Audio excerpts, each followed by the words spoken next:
All right. Good morning. Wait, 1 second here.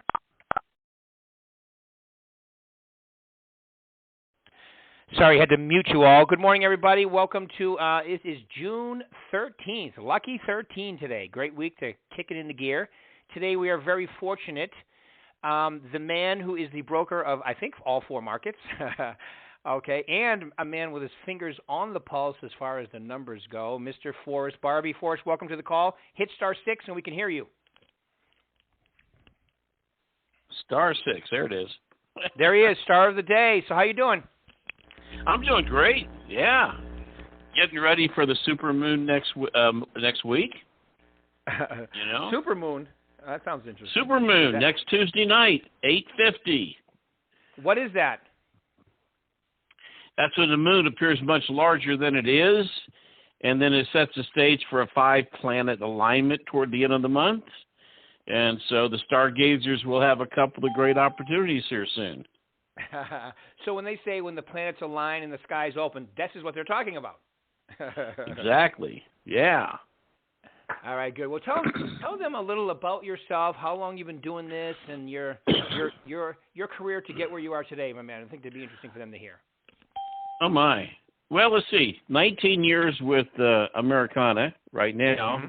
And I've never been with another company. In fact, I was with Prudential Financial before coming to Prudential Real Estate.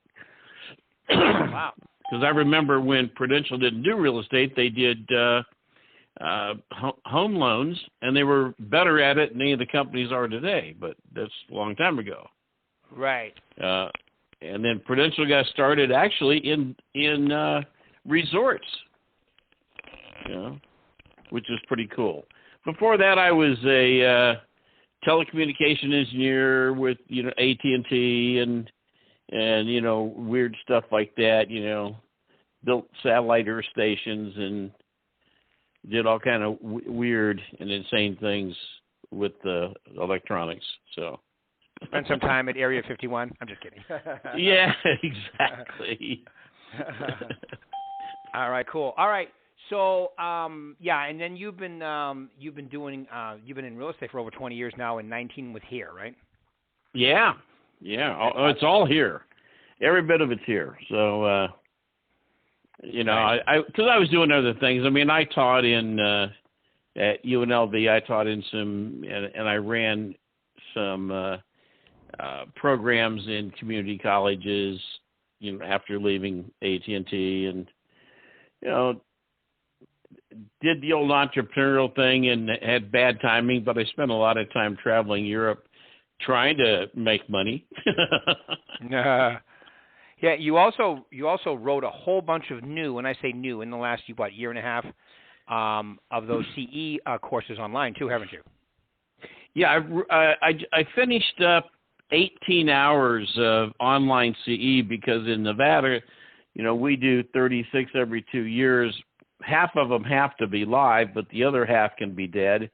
So nobody wants to sit through 36 hours of classroom stuff. And besides, I've sat through some of those, and there's a few times I just defy you to convince me that was live instruction. But anyway, but being able to, to sit. Live. Exactly.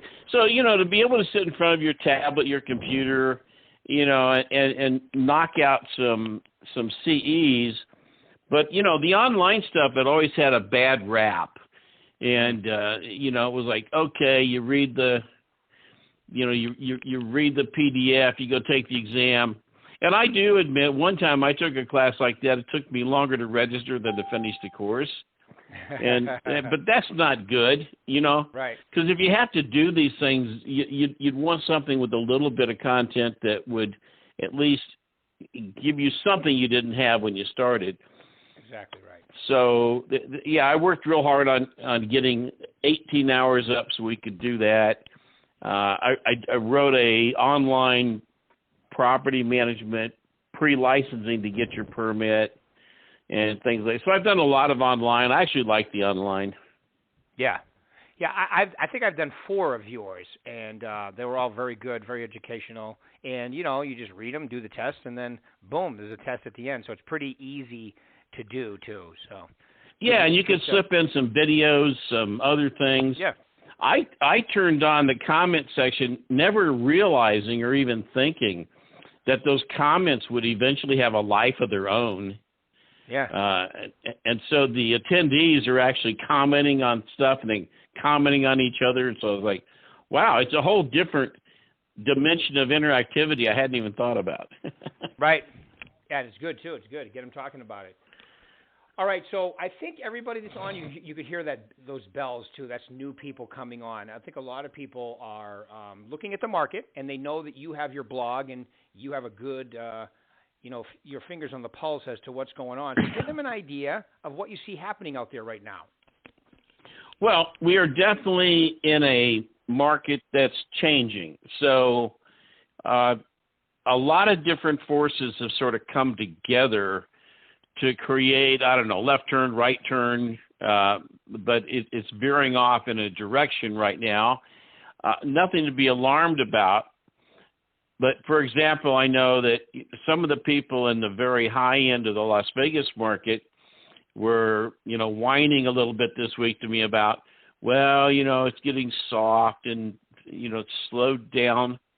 But let me give you an idea what slowed down means. So we closed $178 million properties in the MLS in Las Vegas last month. And Right. That's considered slowing down and getting people all nervous. What they're failing to understand is, that was the slowest month we've had in the last 3 months. But 178 closings would have been a record-breaking month in any year prior to 2022. Right. As a matter of fact, probably 5 years ago, there was only 178 all year, or at least all year, right? All year, right? Yeah. Exactly. So, it soft. Yeah, there are things that are different. Those obviously the folks that are trying to obtain a mortgage. Some are going to struggle a little bit or not be able to buy as much as they thought, but it's not going to stop them from qualifying. And 5% is still a steal when it comes to mortgage interest rates. Mm-hmm. When you look back, and I know Rick's done this. Hell, I bought a home at like 12 or 13% interest rates. Mm-hmm. Yeah. And then there's some stuff surrounding the interest rates that the press is just missing the point.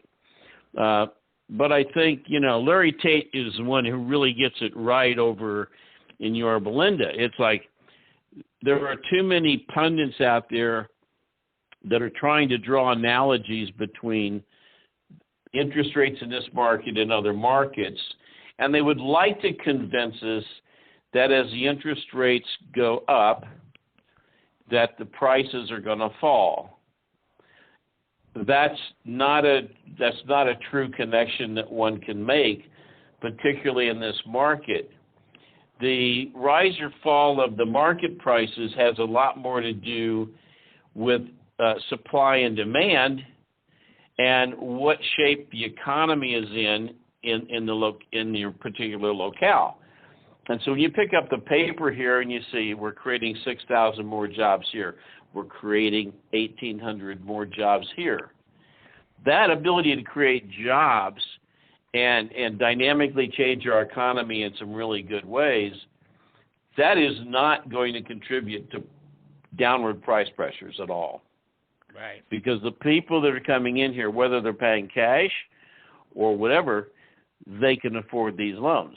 Although I did see the other day where the new definition of a luxury community is that's the one where the residents can afford the guests to go to work. Exactly. We've had some records set recently, like highest inflation since I was in grade school, like interest rates climbing faster than they have in about the same time frame. You also have gas prices setting all new records as far as so forth. So, and let's face it, okay, I think it's pretty much a sure bet that at the end of June, it's going to be the second quarter without economic growth, which technically puts the economy into the recession category. But it has a little to do with real estate, but I don't think it's going to. But the press is going to jump on it because inflation's crazy, gas prices are crazy. Everything's crazy right now as far as that goes. But and it goes back to what do you expect when you pump $2 trillion into the economy, right? It's like we are such. I mean, we're the greatest country in the world, but we still are very reactionary government-wise. Would you agree? Oh, totally. Yeah. And so, these are the folks that would buy high and sell low in the market, right? Right. They just step on themselves trying to get from point A to point B, and everything's a knee-jerk reaction. But we can always blame Putin, Right. It's the Putin price hike. Yeah, that's crazy. But do you see that? Go ahead. Yeah, go ahead. I was going to say, do you see that craziness? Eventually, because they're going to be talking about we're in a recession. They're going to be talking about interest rates. They're going to be talking about what's going on in the world and the border and the everything going on right now that doesn't look good. And I'm just wondering, from a perception standpoint, is it going to affect consumer confidence when it comes to real estate? Not so much. In fact, I still think that you've got people that are getting nervous in the stock market and Wall Street. And I think some of our purchases, even in the high end, and maybe that's where it slowed down a tad, but I think most of this year we've had quite a number of folks move money from the stock market into real estate. Good point. I think there's still some of that. Because, even if we slowed down to a simple, 6 to 10% improvement overall, where else can you put your money and get that kind of return? Right? Agreed. The market is, and never overlook the value of the rental markets in all of our 3 states and 4 market areas. Because with those rents being pushed as high as they are, I mean, to the point where some legislatures are going to start looking at, you're going to hear the term rent control, rent caps, things like that. That's how much movement there's been there. But that improvement in rents has also brought more investment money into these markets. Right. Yeah. So because even with the interest rates climbing, it's still better to put your money. What are you going to do? Penalize yourself because the rates have gone up and rent for another year when you're getting no tax benefits, no appreciation. And you're right. I forgot to mention the stock market. The stock market. So I checked while you were talking. The Dow Jones Industrial is down to 30,500. That's 3 years ago numbers. Yes. Right. So yeah, that's going to affect. That's what affects COVID in the middle of it when the market went down to 17 and change. People weren't taking their money out, but then as soon as it came back, so came the, the upper end. Well, and real estate becomes, in most cases, now we've had some exceptions here in Las Vegas in our market over the years, like 2006, of course. But compared to, the volatility of stocks, the volatility of real estate is a lot less. Even if you're in places like Texas, Austin, Texas, well, that's improving now, but a lot of Texas was always boring because they would sit there at 4 to 6%, never do any worse, never do any better. But boring looks real good to an investor, especially an investor that's even older that can't afford the risk anymore. And so they're either going to go into bonds or they're going to go into real estate. They're going to go into something safer, than big tech stocks. Right. Yeah. So as far as and I was talking with 2 people on my coaching call before this, and they were saying their inventory has doubled in Arizona. It's up 100% in the last few months. And I go, yeah, it went from non-existent to I think they're at 8,000 now in Phoenix. And I go, look, when I started with the company, it was 50-something thousand. So we're still, he and Eric is very analytical. He figured it out. It's 1.2 months of inventory. And I said 1.2 is still well within the realm of seller's market. Well, yes, until we get to 3 to 6 months, which in many ways, the 3 to 6 months of inventory, as long as it stayed in that range, would be kind of welcome because, that's where there's no advantage. The buyer doesn't have an advantage, seller doesn't have an advantage, right? And so it's kind of a neutral area, and there's a little give and take. Now, Rick and I talked about this the other day, but with the 1 month of inventory, I really loathe the term seller's market. Right. Because even last year, with every record-breaking sale we had, there was a buyer to go along with that seller. Right. So it's not a matter of whether it's a seller's market versus a buyer's market. It's just that under 3 months of inventory, most sellers, not all, most sellers will have a negotiating advantage. So I look at it more like a tennis match, advantage seller, advantage buyer. And yet that doesn't always play out because that seller may have an advantage when they initially negotiate, but then they go do things to themselves, like get themselves in another property, and now they're desperate to close the one you just listed and got under contract because they need to protect their new purchase. And so now their negotiating advantage has waned. They don't. Right. And later on in the transaction, if the buyer figures that out, some buyers and buyers' agents will cash in on that. Right. Yeah, and we're even seeing, because, we have an education department here when we help people get licensed. And I know I visit every one of them. We have a night class and a day class, and I've seen it dwindle a little bit. So even the people coming into the business have slowed down a little bit too. Well, that's good. Because there's too many people that, I think watch the commercials in the middle of the night because they're unemployed, and they see the guy on the boat, and he retires in Hawaii in 5 years because he's done so well in real estate. And that's just not the case. I mean, we're in a market where, you have to prospect to some degree, each week. You've got to build relationships with your client and nurture that sphere. You've got to, really generate those referrals intentionally. You've got to be present to the market. And if the news coming on the radio and the TV are alarming, just turn it off, ignore it, and go do the business so that your mindset isn't disturbing your reality. We don't care what the real reality is. We just get in our own little bubble and sell, right? I agree. You're preaching to the choir. I think this is the perfect market to really crank it up.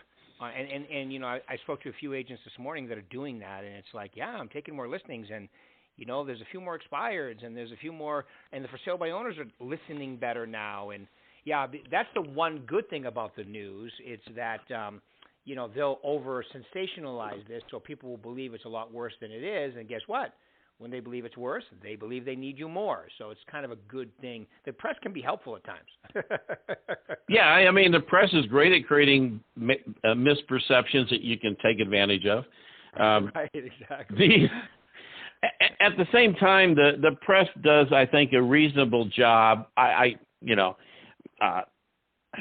spent a lot of time being interviewed by the press lately, and sometimes they just go off in some crazy direction.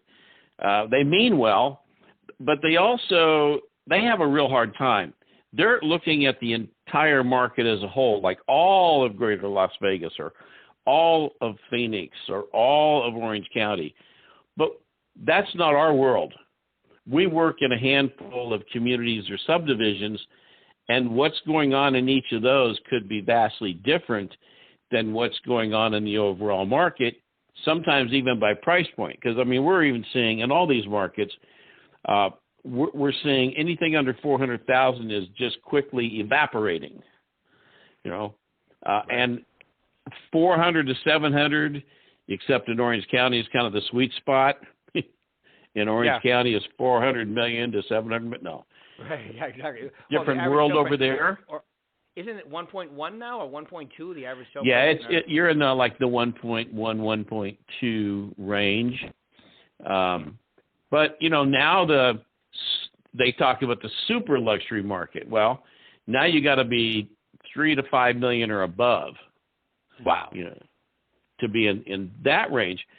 And again, there's lots of demand in that area. It's like first it was Arizona did it first. We were lagging Arizona by 6 to 8 months following the recession. For many, many years, we lagged Arizona. We could never catch up. Why? Because Arizona, even right after 08, 09, was starting to diversify the economy, reach new industries, grow more jobs quicker than Las Vegas.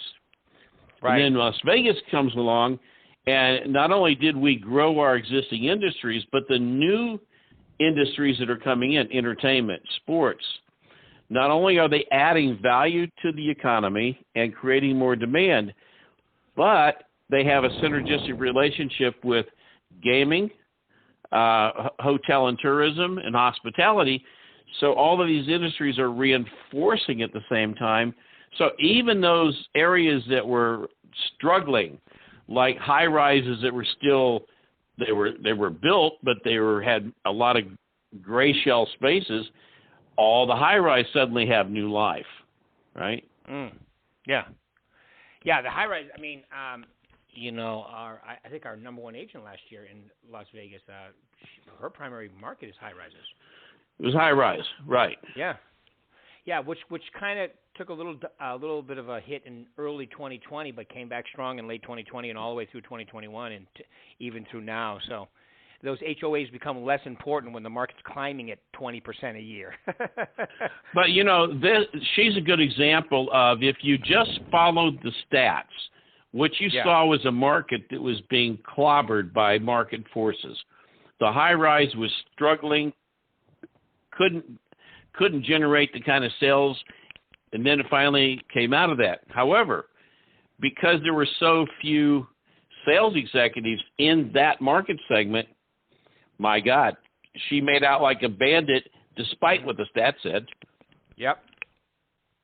Yep, you got to know your strengths too, and that's the thing right now. So, I know that we've talked about this before too, but you mentioned a lot about Phoenix. Phoenix is definitely a real city. It's like the best, and it's number 5. A lot of reasons why people are moving to Phoenix, Scottsdale, that whole area because where they're coming from, and it's still a deal, and so forth. So I think even if we have the country as a whole adjusts real estate wise, I think Phoenix is always going to be. It's got at least a few more years before the prices get such where you're like, oh well, it's not quite the deal it used to be, but that's good for the people that live there. And same with Vegas. Vegas is the best deal on the West Coast if you're thinking about moving. So they're very close. Phoenix is a little bit more of a draw, Scottsdale area, and then Vegas is second, and then we got Orange County and the Dennis. So what the desert with our markets, I think we are, it's even a little better than nationally because of what's going on in our markets. So even if the national appreciation rate goes down, I always think it'll be a little higher in our markets because of all the things I just mentioned. Would you agree with that? Oh, totally. Not only all of that, but, like we all dialed in on this phone today and got the free phone call, and we're all dialing into a South Dakota number. Well, right. At the end of the day, if things get really tough, would you rather be in South Dakota or in Las Vegas, Arizona? I mean, I think never underestimate the whole South, but also the Southwest in specifically. You can never underestimate how the climate plays into businesses and individuals making choices to move here. Right. Yep. And from a tax standpoint, from a cost of living standpoint, from every standpoint. Look at even Mike Ferry himself moved from California to Las Vegas, where his headquarters are. A lot of people are doing that. And Phoenix, because of the, for your business, for saving money and so forth too. So you're seeing a lot of that. And then, Vegas is getting past the reputation of we're only a strip. That's it. No, we're not just a strip. In fact, I know you live 25 minutes in the other direction from the strip, and you could live here your whole life and not even know there's a strip because the infrastructure is good. The way especially Phoenix, Scottsdale, and here, the way they do the infrastructure of the roads, they're always ahead of the growth, and it's a really good place to be moving to, I think.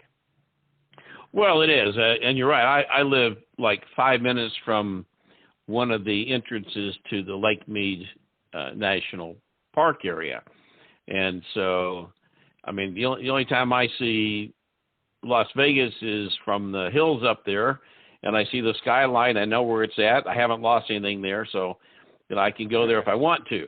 But I do like living out there like that. And the roads have gotten better.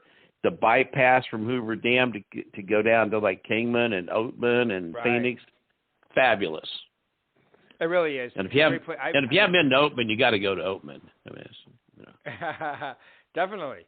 There's a lot of stuff to see around here, and you can even, and in the winter you can even ski at Lee Canyon.